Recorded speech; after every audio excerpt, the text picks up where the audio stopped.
Hello and welcome to episode 12 of season 2 of AS for Architecture with me, Ambrose Gillick. I spoke for this recording with Dr. Ruth Lang, writer, academic architect, about her new book, Building for Change, The Architecture of Creative Reuse, published by Gestalten this year. If you choose to reuse the buildings that are there, rather than demolish it, pay for the demolition, pay for clearing the site, pay for the landfill, and also pay for the new materials, you will be saving so much money just for the fact that you don't have to have porta cabins. And so they built an economic argument for the fact that creative reuse was going to be beneficial for the client. And I think that's smart because a lot of the time we have to speak the language that the clients speak.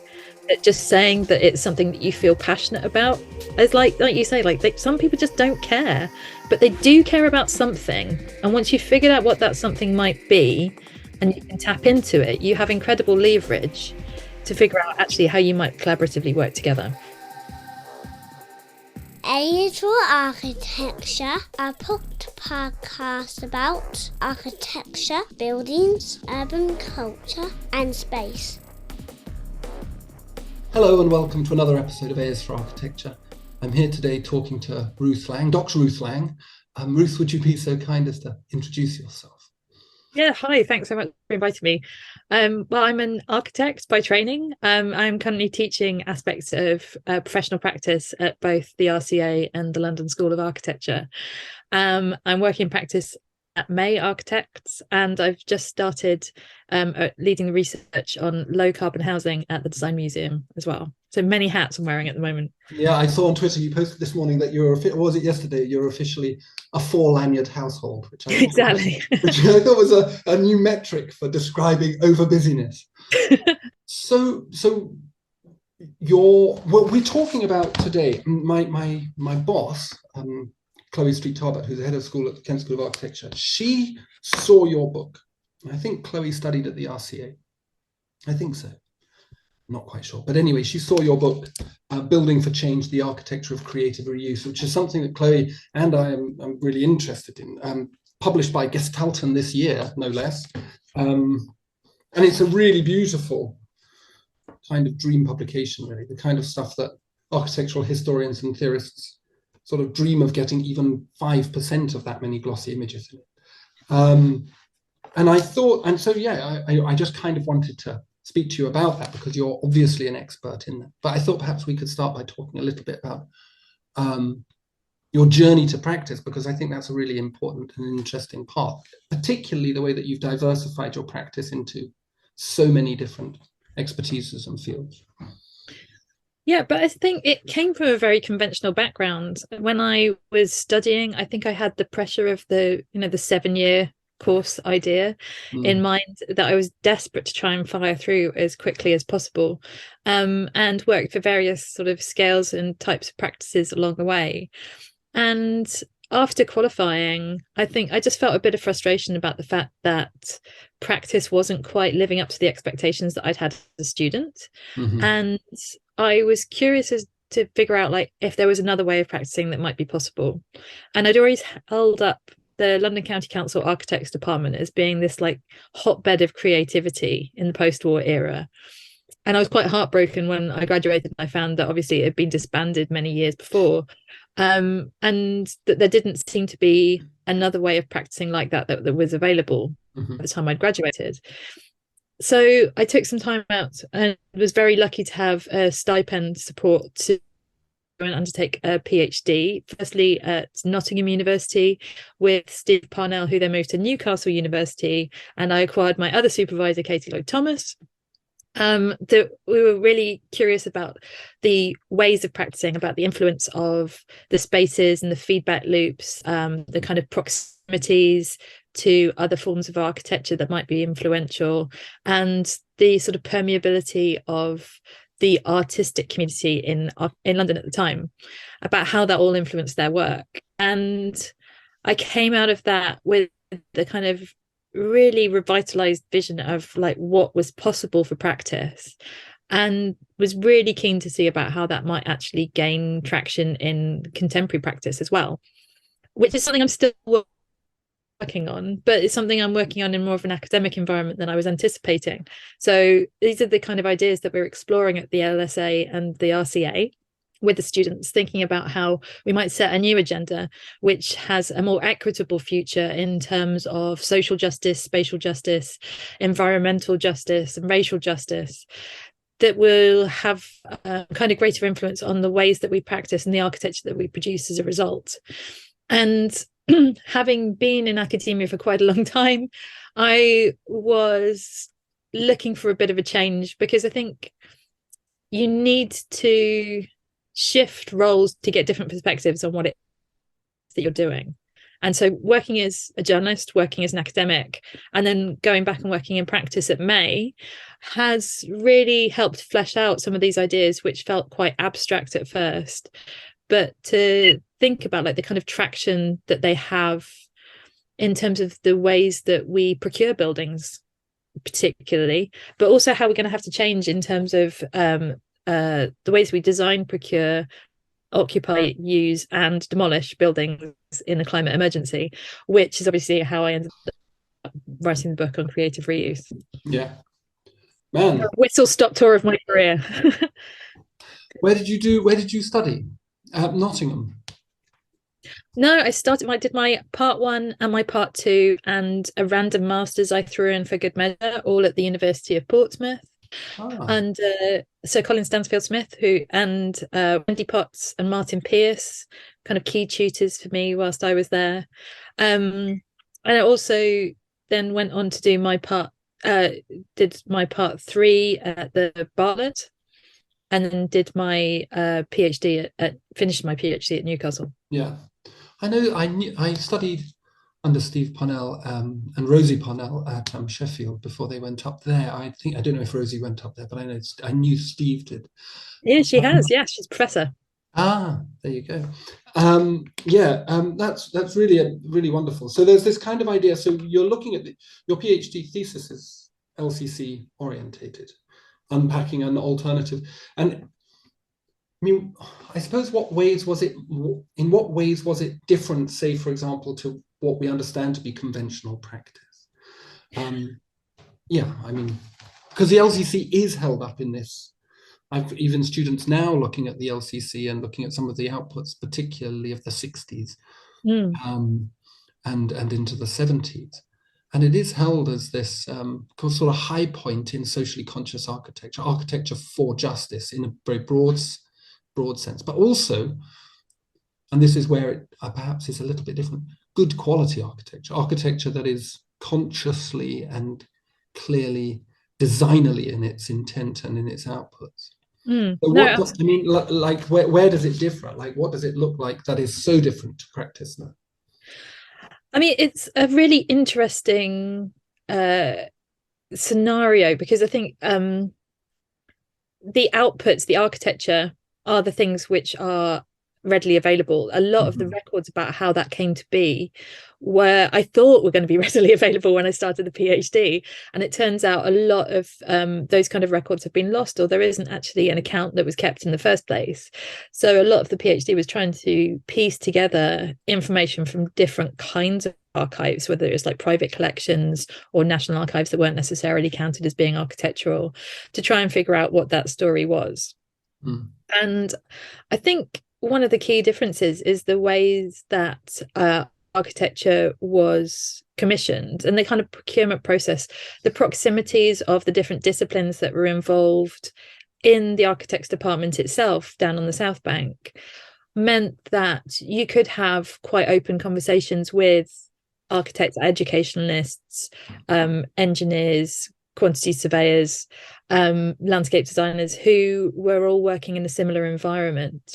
But the architects department itself came out of a very specific scenario, which I think is still applicable to contemporary practice, where local authorities realized that they were hemorrhaging money by commissioning private contractors to come in and clear a site, and then to build a building, and then to buy that building back.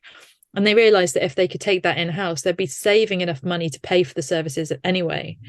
And so it was more of an economic necessity than an architectural intent that drove the creation of the architect department.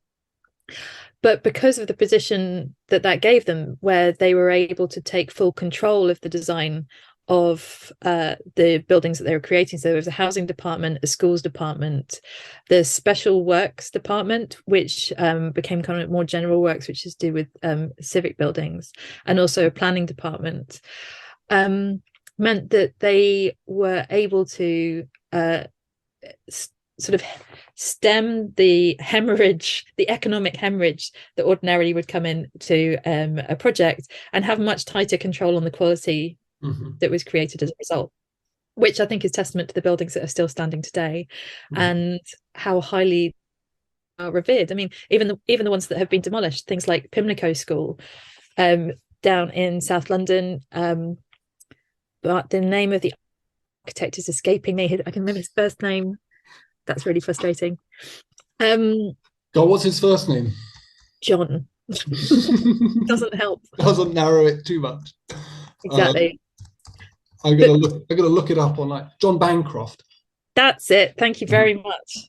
Google brain. Yeah, exactly. But it was, the Pimlico School was an incredibly innovative type of school, which I think got a bad reputation further down the line because it was held at it's concrete, it's the kind of concrete monstrosity set amongst this like Georgian Terrace, Regency Terrace, and seems at odds because it's everything that I think architecture is held up to be by people who don't like contemporary architecture. Like, it was so innovative, it was slightly alienating, but it was quite well loved by the people who used it, and I think it was quite rational in the ways that it responded to its environment. The biggest problem it had was the fact that it was had a kind of concrete shear wall construction, which meant that it couldn't be adapted to meet new educational patterns that were being brought in for school design. If it had slightly more flexible internal space, there's probably no reason why it should have been demolished. A lot of the issues to do with overheating were actually because of subsequent alterations that have been brought in further down the line. So they were incredibly sort of bold and brave and given much more kind of a carte blanche than it would ordinarily be possible with a client, that you would have to kind of build a case for building a school such as Pimlico. And it is still sort of much loved and much mourned, having been demolished as well. Yeah. I wonder if they were well paid. I guess my assumption is that the architects at that period, because of the recognition of the social role of architecture, because of its mainstreaming in culture, because one of the things that we have to be very conscious of as architects is how little anybody cares about architecture. I mean, it's almost totally marginalized in cultural conversation. There's no major TV program about the ordinary practice of architecture. I mean, you got the glossy ones, you got your magazine programs, but actually no one talks about it. And so this mainstreaming, I assume in the post-war period, and glorious as it was, also came with a capacity to attract really good, and also perhaps a social context in which people wanted to pull in the same direction, a kind of a corporate sense of society, which obviously is a little bit lacking at the moment. But the way that you're talking about this is a pure compliment. The way that you're talking about this is really interesting because you're talking about things in a very architect-like manner, like with a deep knowledge of buildings as technological and professional procedural entities, which is a really fascinating kind of, you might be the first person I've spoken to, and this is no insult to my previous discussions, but might be the first person I've spoken to who's speaking in this way. And maybe this is something to do with your role at the RCA, and I don't know what you do at the LSA, but you teach professional practice. Do you teach that at the LSA as well? Yes, so it's critical practice at the London School of Architecture, because the students are in practices alongside their studies, and so looking for kind of critical reflection about some of the strategies that are in place in those practices, and also thinking about like what opportunities there are for kind of greater sort of improvement as to like whether it's a sustainability standards that they're trying to raise, or whether it's diversity, things like this, that the students are reflecting on in practice. In the RCA, it's called radical practice because it's a kind of springboard for students to go and innovate about what kind of practice that they actually will set up upon graduation. But a lot of these conversations are really kind of critiquing what we might accept to be architectural practice, for forms of architectural practice. Yeah.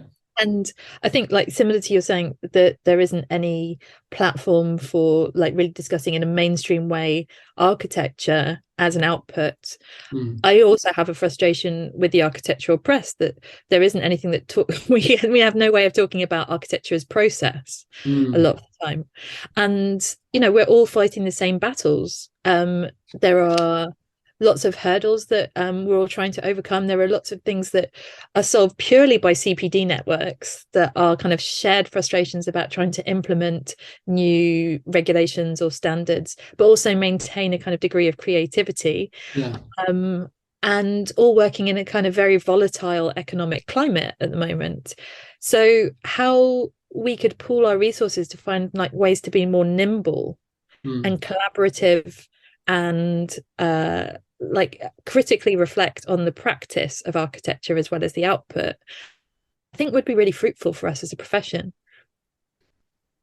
That's for a really awkward segue. This word nimble, I think, is perfect for thinking about your book, this Yes. beautiful book. This idea that you introduce the book with, that architects have become, and the way that we educate architects certainly, have become invested almost and entirely in a tabula rasa, knock it down, clear sight. And we become inventive only in the context of absence in a weird kind of way. We really struggle with designing within the confines of existing fabric. So that nimbleness allows that, but also this idea of critically reflecting on practice. So practice as this hegemonic, monolithic thing that's applied to sites by, the Ayn Rand's kind of fountainhead. And instead you've got this in your book. You've got a whole host of examples from across the world of people doing something a bit different. People that you might not expect. People like OMA, Herzog and de Meuron, doing something a little bit different. So I suppose to begin with, where did the book come from? How did it come about? Like, is this a purely academic exercise, or is this a personal project outside the 4 other jobs that you've got? It's my 5th job. It was, again, I mean, a lot of the things I seem to end up doing in my life are born of frustrations that take me on a more creative path as a result. So I think like finding what it is that you're angry or frustrated about is a really useful tool to identify where you might spend your creative efforts. And I had a frustration about the architecture of creative reuse because there were so many publications talking about like how wonderful these schemes are and celebrating the aesthetics of them.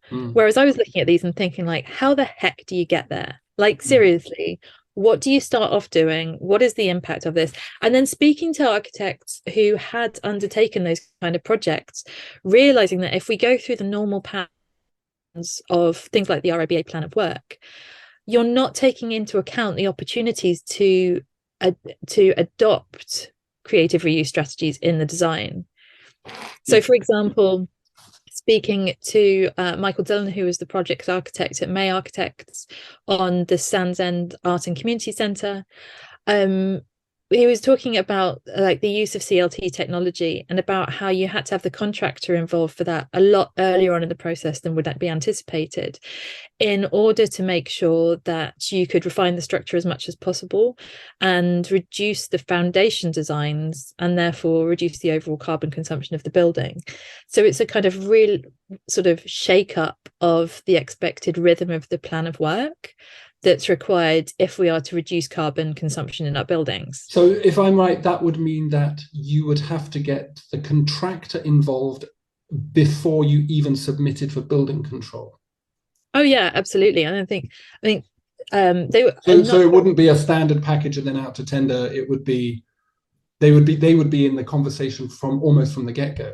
Yeah, it's part of the strategic design process. They needed to have that specialist input to make sure that it was informing the amount of material that was used in the design, but also that they were able to adapt the structure so it was able to be constructed to avoid having to use glues, and therefore thinking about like future deconstruction and reuse of the materials further down the line in a way which isn't as destructive or wasteful as might ordinarily be the case. Right. And then you've got that, oh, there's a cat. There's a dog on my lap at the moment. Yeah, decided to wake up at this moment. And then there's I suppose then once you've introduced a contractor that early on, you're not talking about a standard tendering process because I don't know. Yeah, I mean, there's all these kind of complexities that need to be taken into account, and I think especially for reuse, thinking about what you're reusing and how you're reusing it needs to inform the brief from the outset. But even things like the timescales for reusing building components or materials, and thinking about when they need to have an order placed for them and how long they would be held, and how that the dimensions of those could be incorporated within the design. Like if you introduce it too late, then you're going to have to change the design in order to adapt to the dimensions of the components that you're trying to reuse. If you introduce it too early, then you have to hold them somewhere, and who's got space to hold like all of the doors or fittings or fixtures or bricks or whatever it is that you're trying to reuse, whilst you wait for things like the planning processes to rumble through the tender stages, and make sure that those materials are actually available to be applied in the design after all of those other phases have been completed. So it does have a lot more sort of onerous demands that need to be taken into account. But as long as we're prepared for what those demands might be, it's not that it's infeasible, it's just that we need to shift our ways of working in order to accommodate them. So it's moving from because the plan of works is quite a linear process as well. It's what's so elegant about it, and it's why it sort of works quite well, is that you can show a client that perhaps doesn't understand what is involved in a building project. You can show them a diagram, and lo and behold, it's sort of like a Gantt chart. The project unfolds, and they can see the point at which certain things happen, and they will get possession of the unit. But this is much more like a 4-dimensional network of noise and stuff. Yeah, kind of. But I mean, like the industry has got a lot of new imperatives that they're trying to bring through for aspects like modern methods of construction, thinking about prefabrication. And that already demands an overlap between the sort of later stages of technical resolution and the earlier stages of thinking about even like the grid size that you might use on the site in terms of like your spatial design. And about how those can be interlinked. So already we've got this kind of folding of that clear linear process that is creating kind of quite difficult loops to navigate. But that's why, we need that camaraderie from the other industries in order to help us achieve those goals and be able to call upon the expertise that's going to feed in earlier on in the process. Yeah. So you use this on page, I can't remember, I put a blue tag in the page, page 80 something, 46. There's this really nice 5 words. Reuse, you call it strategies of reuse as a collaborative effort. And I thought I like this idea. This is kind of where my brain sits in terms of the kind of research that I like to do. The kind of research that I like to dream of doing, where I'm not spending all my time answering emails. Those happy days.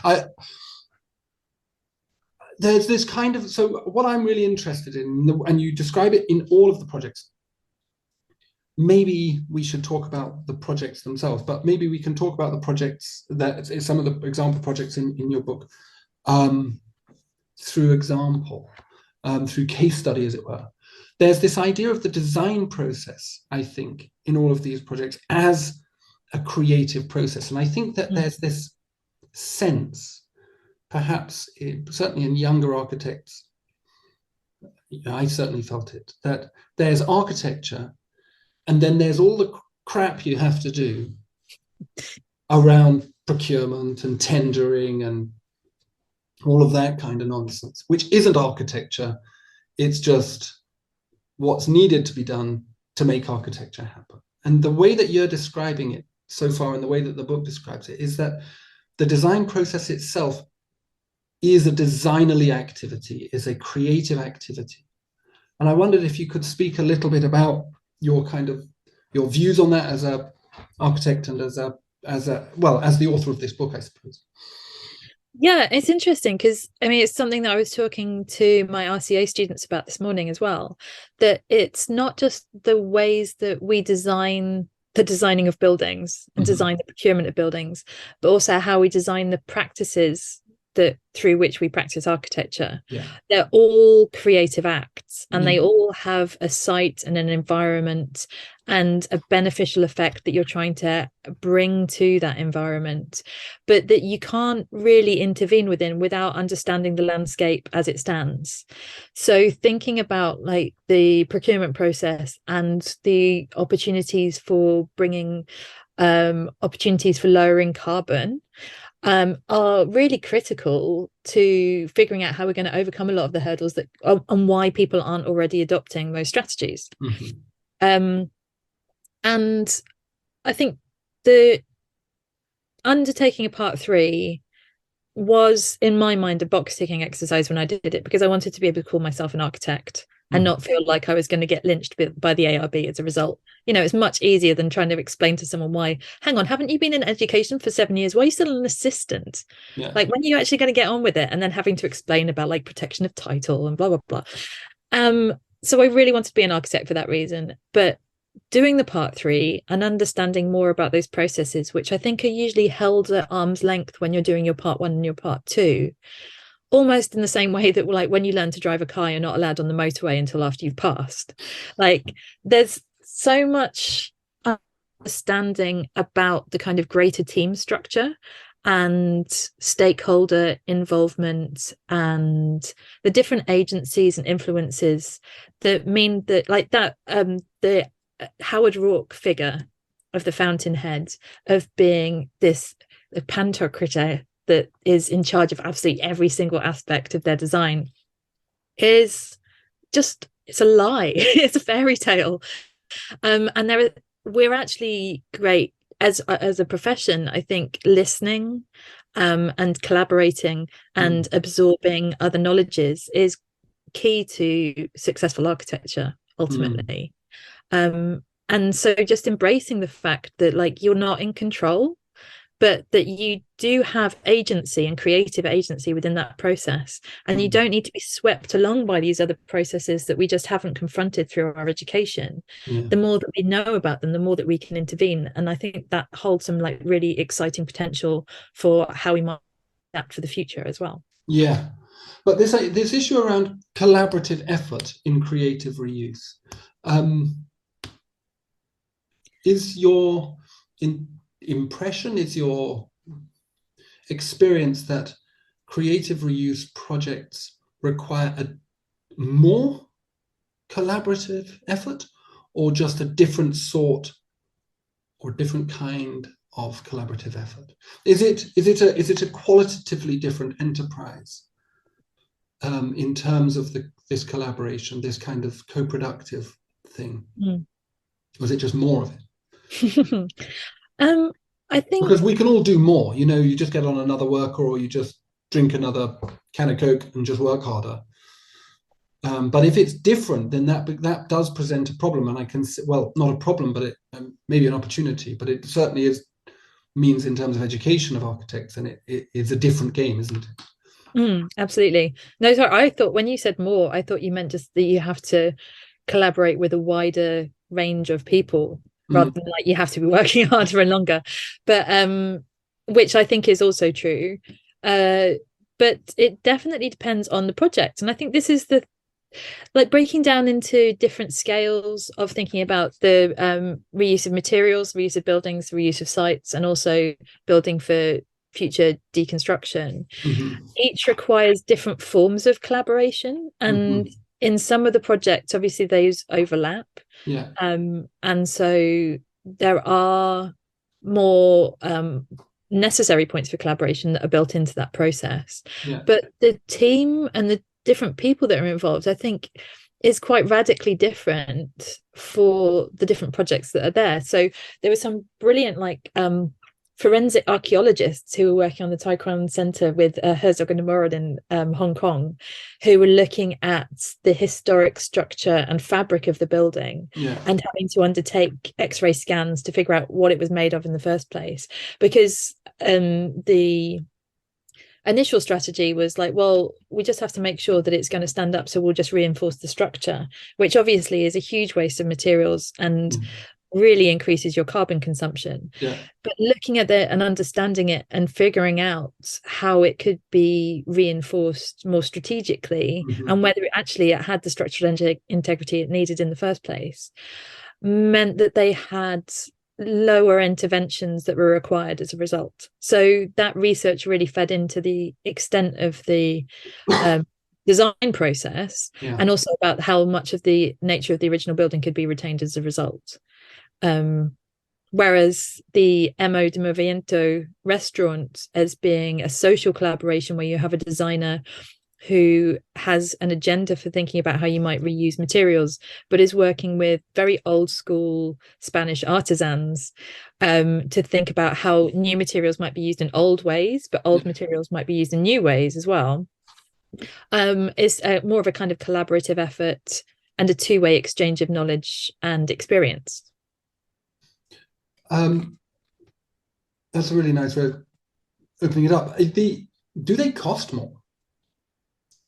I know that's such a banal question, but I'm just wondering how you persuade a client, because I've been involved in projects like this myself, where you're dealing with an old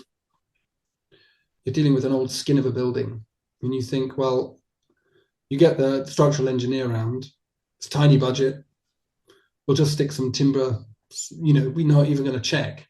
Probably they could take the weight. Everybody's aware that probably it would be fine. But instead you just put something in because it's cheaper in the end to not waste the time. Is there a payoff if you spend the time, spend the money with your forensics and your archaeologists, then you can slim down your steel struts or your timber struts to 50% of the size? And I guess there might be. I mean, it's definitely trade-offs.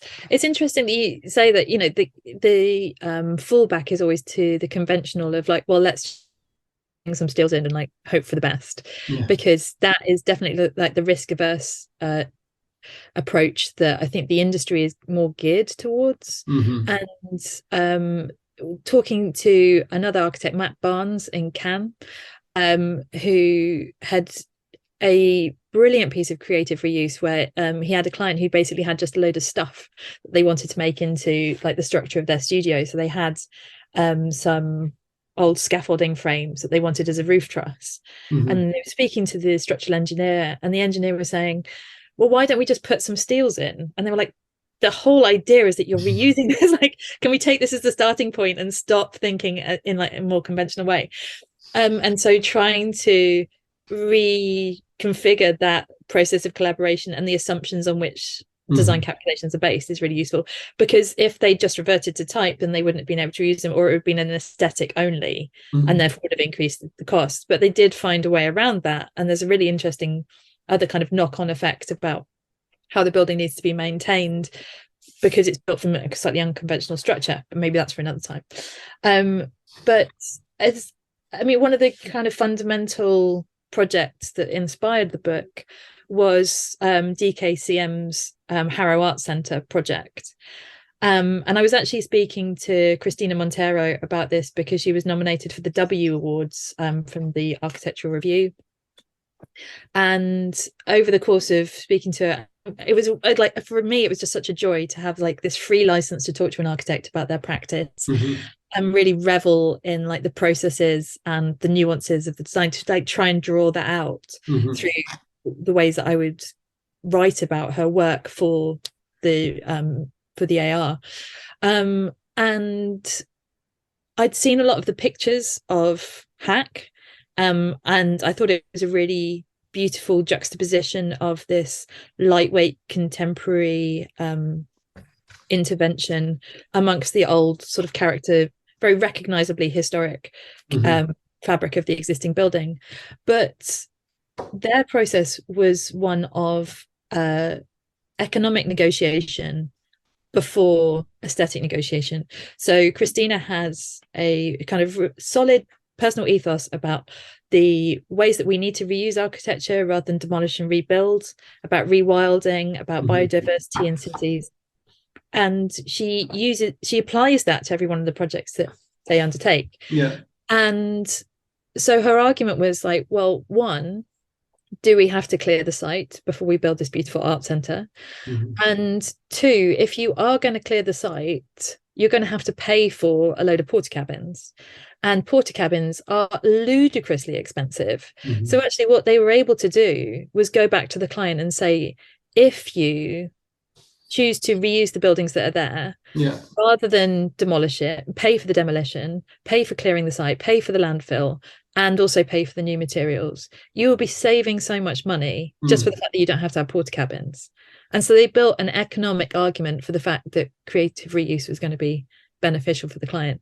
And I think that's smart, because a lot of the time we have to speak the language that the clients speak. That just saying that it's something that you feel passionate about, it's like you say, like some people just don't care, but they do care about something. And once you've figured out what that something might be, and you can tap into it, you have incredible leverage to figure out actually how you might collaboratively work together. So that's really really interesting. I mean, it's a very lovely presentation of a project in the book as well. But again, it comes back to this idea. I think one of the things that happens, well, this is just me speaking from my own perspective, but assuming I'm quite normal, relatively normal, is that you want to rush through to the designy bit, rather than, so to go back to what we were talking about earlier, rather than recognizing that the procurement of the site and of the building and of the strategy is itself a creative and design activity. And I think that perhaps is like kind of a bit mind-blowing, because even when we do kind of process-orientated architectural education, where we focus a lot on mapping and social engagement and so on and so forth, there is still this objective that at the end you're going to build a 1,000 square meter building, and you're going to use sustainable, and you're going to knock down a heck of a lot of stuff, and then you're going to use sustainable materials to make something that's sustainable, rather than this idea of actually shifting the whole focus of the architect's expertise into this idea of, as you say, kind of unpacking the nuances and the materiality and the efficiencies and of the site itself, which I think is like really magic, actually. And really exciting, isn't it?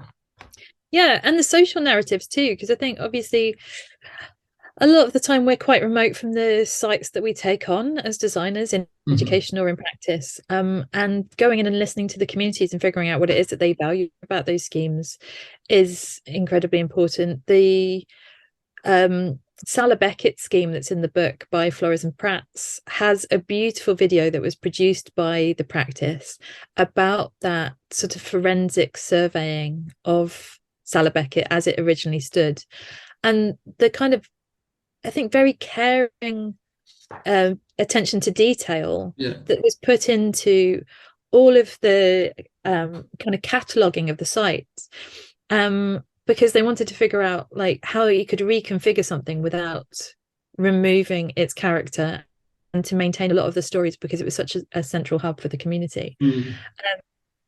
But the process that they show, in comparison especially to the other competition schemes that were submitted at the same time, is one of care and repair, and comes from, I think, a very different route from what I was taught as an architect as well. And I think it's really inspirational. Just watching that video is just a thing of great beauty. It's an orchestration, it's like a dance around this building of the different artifacts that they're trying to conserve at the same time.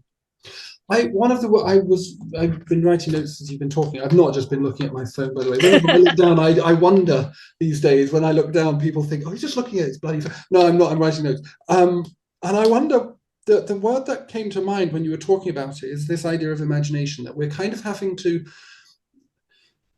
part of me thinks that in architecture, the easiest option and the least imaginative or creative option Imaginative fiction is building in the end. The hardest thing to do is imagine yourself not building and come to the same social goal. Because that, I mean, all of these projects, well, many of the projects in the book have this, as you pointed out, a very kind of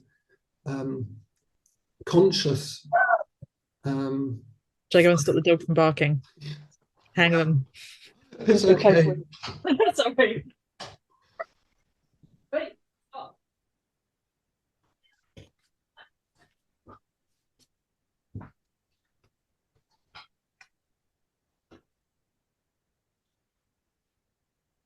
Sorry, he thinks he's my like one person security force. It's ridiculous. Yes, a squirrel is attacking us. Yeah, so this idea of imagination, and I just wonder whether this is what we've kind of got in a way, a kind of a crisis of imagination in architecture. The answer is always a big building. The answer is always to knock it down. The answer is, and you see this all the time in a lot of discussions around sustainability. I mean, we've touched on this in this kind of issue around sustainability, that creative reuse is a response to, or is one particular response to, like, you see it in the City of London, you see it in, like, down by Battersea, the ugliest place in the history of the world, with their new fabulous shopping centre where we're going to shop our way out of a climate crisis. Yay. And I bet it wins the Sterling Prize next year, guarantee. Yeah. Anyway, I shouldn't talk down the Sterling Prize, but there is this idea of imagination, and I really like this. I'm becoming more and more fixated by the idea of imagination as being the mechanism by which we can get out of our current crises, many crises, and perhaps this is what creative reuse kind of imposes, a demand to be imaginative, to think beyond our normative modes of erasure and reconstruction. No, absolutely. And I think it's much less risk averse. Like, we really do have to find ways to equitably open ourselves up to the unknowing of existing structures. But I think also one of the things someone mentioned in the talk a couple of months ago, and it really resonated with me, is the difference between the kind of imaginative future in English and the sort of avenir in French. And so the idea of becoming, rather than this kind of abstract sort of, there's a chasm and then the future happens and we can project into the future. Whereas this idea of becoming and the entanglement that we have with the contemporary present in forming that future, I think is something which I find much more exciting. Like, how do we deal with the entanglements as we find them in order to affect some beneficial change in some way? And so I think creative reuse kind of falls into those tactics, that you accept the reality of the site as you find it and negotiate with that site in order to figure out what it might become next, rather than to impose something which erases the whole histories that has fed into that site being as it is, as you have stumbled across it. Yeah. And that comes to this point, this penultimate, nearly last idea that I was really interested in, which was this idea of authenticity. So something that my students, I don't know about yours, but my students are quite interested in, and that is certainly something that is knocking around in contemporary discourse, socio-cultural discourse, which is this idea of authenticity. And it's a little bit, there's a little bit of kind of overlap with ideas around appropriation, I think. And this idea of creative reuse, I wonder whether there is a problem in terms of the reused structures lacking in some way an authenticity, that what they were was built in a time and a place and a political, social, cultural environment which is meaningful and gives them meaning. And if we take them on, we turn a silo into an art gallery. Do we, on some kind of actually quite profound level, it's not just a superficial level, do we actually undermine the meaning of the building, and in a way we undermine our history and the history of the people that used it, who constructed it, who worked in it, who possibly suffered in it, particularly if it's one of these kind of warehouse reconversions or something like that. And so I wondered whether you had any thoughts around these kinds of things, and whether some of the examples in the book, or if there are examples in the books where you think that this has been addressed particularly meaningfully. Yeah, absolutely. No, I mean, authenticity is something that I've been absolutely fascinated about as an architectural historian since the processes of doing my PhD, and like this idea about like an absolute truth, and the kind of constructs that we establish in order to kind of like give ourselves the authenticity, in a way through our design. I think there were a lot of projects that were suggested for inclusion in the book, which I felt just didn't have that kind of integrity of reuse, and aspects of like greenwashing and facadism really do feature. And when you're thinking like, well, why is it that you're retaining it? Like, what is it? What is the relationship between that building and its context and the way that you're positioning your intervention against those two aspects that is calling for its particular like reuse? But I think one of the most powerful aspects of like material reuse was through Amateur Architecture Studio's Ningbo Art Museum, where they established a new dialogue with the context within which the art gallery was built by reusing the remnants of the villages that had basically been demolished in order to create it. So the idea that there was a government development project for the site, which was requiring a lot of historic villages to be demolished in order to adopt this sort of much more future-spective idea about what they wanted culture and society to be. And Amateur Architecture Studio's position was that culture and society were always here. We can't just wipe them out. So how can we memorialize them? And using the fabric of the roof tiles and the bricks and the timber that was found in the local area to construct walls which would then be like a living museum, and things that you could go and you could touch and would hopefully capture some of what was being swept away through the ways that they were strategizing and design, I think is quite clever. And also I'm quite surprised they managed to get away with it, because they're quite explicit about these intentions and about how it's a critique of their client ultimately. So I think it's choosing what it is that you're trying to memorialize and what the message is that's being sent out as well, rather than just retaining some bits because it's convenient, it helps you be in keeping with the surroundings, or you think it's like a particular aesthetic. I think there's a lot more kind of negotiations and understanding of what values are there, whether they are carbon values or social values or economic values, that should inform the project from the outset. And spending time considering what those values might be is much more fruitful than just trying like kind of copy paste, keeping parts of the building around it. It's almost if it's designed by stealth. And that's when I think you get that sense of inauthenticity that I think we're both finding quite distasteful.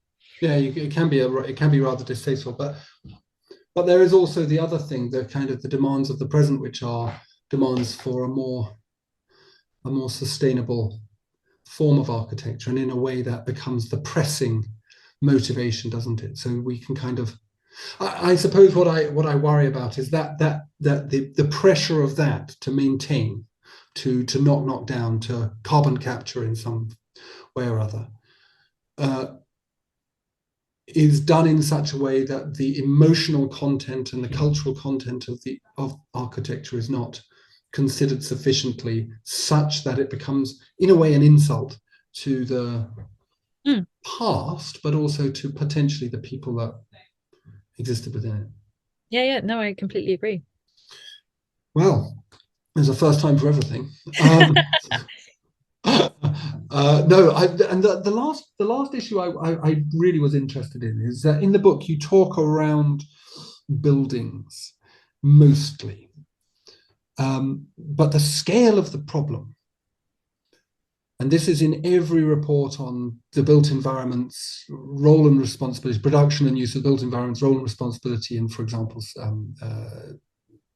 carbon release, is that it's an urban problem. So we've got in your book really great examples of it on a kind of micro scale, on a site by site scale. how might this be explored on a broader scale? Creative reuse of entire neighborhoods, of entire districts.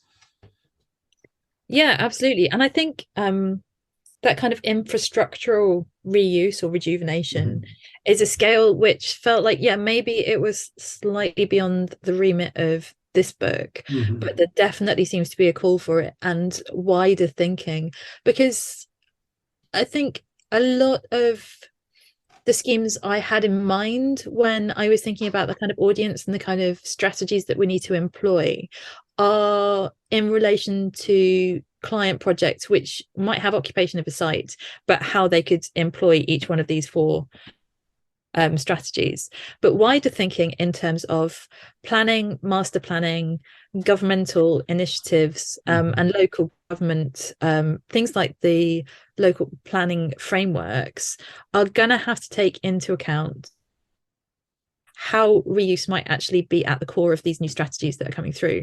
And I think it's a slightly different audience, but it's an audience that as architects we are part of.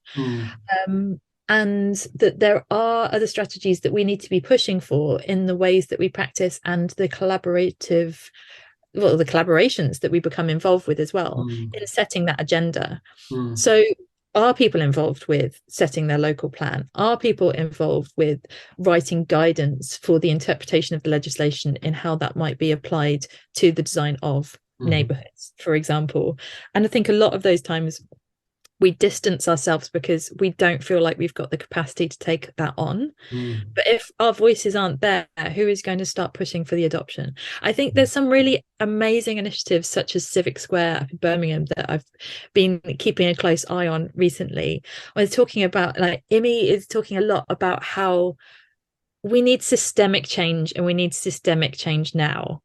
And so I think what I would urge, like looking beyond the building, we really need to think about the greater systems within we operate and what agency we have to help them shift, because it's an urgent issue. Like 2030 is very, very close now. 2050 is already too far away. We need to be implementing these strategies to hit net carbon zero as soon as possible. And it will involve greater stakeholders and collaborative agency in order to sort of bring that to realization. Do you think that the approach that we've talked about before in your expertise in professional practice and as an architect and as a theorist and historian and design consultant and so on and so forth, it's very commendable. I wish I had your energy. Do you think that we produce that the way that we do architecture, the processes and the procurement strategies of normative practice are instrumental in the way that we are imagining the urban space and the bigger scale, and if we adopt these kind of more integrated, more co-productive, more co-designed, bottom-up, grassroots, collaborative, four-dimensional, networked, rhizomatic modes of practice, we might actually naturally start generating creative reuse in urban form. No, absolutely. And I think you're right that it's the kind of the expectation of convention, which is more of a hindrance than the hurdles that architectural creative use presents, because we can overcome them. There are lots of examples of strategies where these have been employed already. We just need to learn from them and then apply it. But it's our tetheredness to convention, which seems to be more prohibitive in that respect.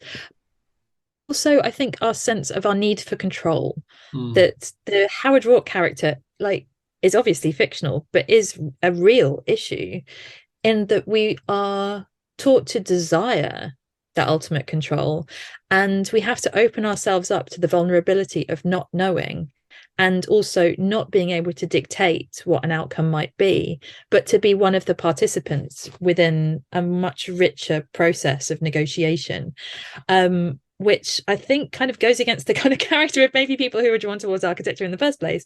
But also I think it's something which is coming through, like applying ideas of systems thinking, of listening, collaboration, co-creation, are all initiatives which have gained so much greater traction in recent years. Mm. And I think there's a real passion for it, which in some ways I think education has to keep up, and the RIBA have to keep up, definitely, in thinking about setting the aspiration for what it is that we're trying to achieve, and also giving greater platform to a lot of those conversations and privileging them as the future for architecture, rather than something which is like an also ran, or like a nice to have.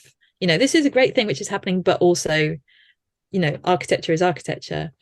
Really thinking about how these things need to be given greater platform for us to share the knowledge and expertise and get greater traction for that nascent approach. Yeah. That's really beautifully said. One last question. Do you have a favorite project? Can you say it? Would you feel like you're insulting too many people who've been too kind to you? But like, not necessarily favorite, but like one that you feel really encapsulates some of the or many of the themes of your book in the most clear way. Oof. Well, it's a horrible question, but I kind of enjoy asking it. It's a tricky one, because it's like one of those things that I love all of my children. They're just very different from each other. I think I obviously have a great affinity for Sands End. I wrote about it before I started working at May, and it was such a joy and a privilege to be working in that environment when those kind of questions and challenges are being raised already. And the fact that it brings together those different scales of reuse, of both like material reuse, building reuse, site reuse, and also building for deconstruction, is an interesting kind of synecdoche of different creative architectural reuse strategies. But the one that I found really surprising was actually one of the projects that was suggested by Gestalten, that is the Emo de Movimiento restaurant. And first glance, I looked at it and assumed like it was, an interior design project, and that there was an aesthetic of reuse. And really, is this something that we want to be talking about in the book? Is it one of those things which is slightly inauthentic? But once I'd started looking into it and realizing the different social strategies that were in place that went way sort of above and beyond what most of the projects in the book were doing, which was upskilling people who were excluded from the workforce, that was looking at the sort of supply chain, social infrastructure, as well as the carbon consumption. So there was a real ethical approach that underpinned this, and it went way beyond just material reuse, to really be thinking about the whole like ecosystem of architectural design, and about how we can have an impact way beyond the project as well. So we think of our site as being within the red line boundary, but actually all we need to do is start asking the kind of questions that open up awkwardness for people who do not have those social and ethical strategies in place, and demanding that they implement them. That means that project has a much greater legacy than any other restaurant fit out project I think any of us will ever come across. And I was really surprised by that, and I felt like the impact of that project is admirable, but really should be setting an agenda for what we're all asking for in the ways that we design in the future. What a beautiful way to finish. Thank you so very much, Ruth. That was really wonderful. No, thank you. They're great provocations. It's wonderful to be able to sort of think about it from different perspectives as well. Well, everything was beautiful and nothing hurt there, that's for sure. Thanks to Ruth for coming on and being such a great guest, and to Gestalten, her publishers, for the book. Please see the podcast description for links to the book. Buy it for Christmas, why don't you? And to all Ruth's myriad professional links. And please like, subscribe, follow and share Airs for Architecture at your office Christmas party. Thanks for listening. Cheers.